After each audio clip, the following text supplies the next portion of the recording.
വിശുദ്ധ പുരുഷന്റെ അടയാളത്താൽ ഞങ്ങളുടെ ശത്രുക്കളിൽ നിന്ന് ഞങ്ങളെ രക്ഷിക്കണമേ. ഞങ്ങളുടെ തമ്പുരാനെ, പിതാവിന്റെയും പുത്രന്റെയും പരിശുദ്ധാത്മാവിന്റെയും നാമത്തിൽ ആമേൻ. വിശുദ്ധ ഗ്രന്ഥം പഴയ നിയമത്തിലെ 44 പുസ്തകമാണ്. 2 അധ്യായങ്ങളിലായി വിവരിക്കുന്ന ഹഗായി പ്രവാചകന്റെ പുസ്തകം. 2 ദിനവൃത്താന്ത പുസ്തകത്തിന്റെ അവസാനത്തിൽ ജെറമിയ പ്രവാചകൻ വഴി കർത്താവ് അരുളി ചെയ്ത വചനം നിവൃത്തിയാകേണ്ടതിന് ജെറുസലേം ദേവാലയ പുനർനിർമ്മാണത്തിനുള്ള കൽപ്പന സൈറസ് രാജാവ് പുറപ്പെടുവിക്കുന്നതായി നാം വായിച്ചു.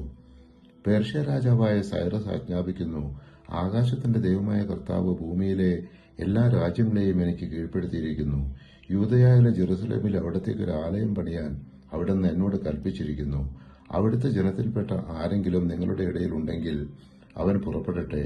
അവന്റെ ദൈവമായ കർത്താവ് അവനോടുകൂടി ഉണ്ടായിരിക്കട്ടെ. ബാബിലോൺ പ്രവാസത്തിൽ നിന്ന് യഹൂദർ മടങ്ങിയെത്തിയെങ്കിലും ദേവാലയ നിർമ്മാണം നിർത്തിവെച്ച അവസ്ഥയിൽ ദൈവം ഹഗായിയെ ഉയർത്തി.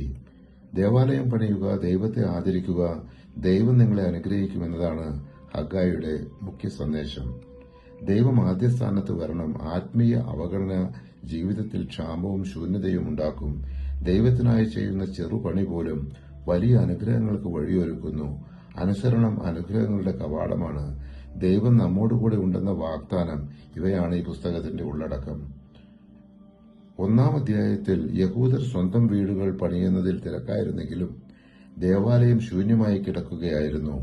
ദൈവം ഹഗായിലൂടെ ചോദിക്കുന്നു, നിങ്ങൾ നിങ്ങൾക്കായി നിങ്ങളുടെ അധ്വാനത്തിന് ബലം ലഭിക്കാത്തതിന് കാരണം ദേവാലയ നിർമ്മാണം അവഗണിച്ചതുകൊണ്ടാണ് എന്ന ഹഗായിയുടെ സന്ദേശം കേട്ട് യൂദയായുടെ ദേശാധിപതിയായ സെറുബാബേൽ, ജോഷുവ പുരോഹിതൻ എന്നിവരുടെ നേതൃത്വത്തിൽ ജനങ്ങൾ ദേവാലയ പുനർനിർമ്മാണം ആരംഭിക്കുന്നു.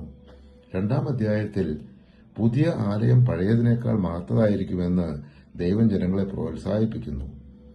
ഈ ആലയത്തിന്റെ പൂർവ്വ മഹത്വത്തെക്കാൾ ഉന്നതമായിരിക്കും വരാൻ പോകുന്ന മഹത്വം. സൈന്യങ്ങളുടെ കർത്താവ് അരുളി ചെയ്യുന്നു, ഈ സ്ഥലത്തിന് ഞാൻ ഐശ്വര്യം നൽകും. സൈന്യങ്ങളുടെ കർത്താവ് അരുളി ചെയ്യുന്നു. ഹഗായി 2 അധ്യായം 9 തിരുവചനം. പരിശുദ്ധാത്മാവെ, തിരുവചനത്തിന്റെ അനന്തശക്തിയാൽ ആത്മാവിന്റെ വരങ്ങളും ദാനങ്ങളും നൽകി തീക്ഷ്ണതയാൽ ഞങ്ങളെ ജ്വലിപ്പിക്കണമേ.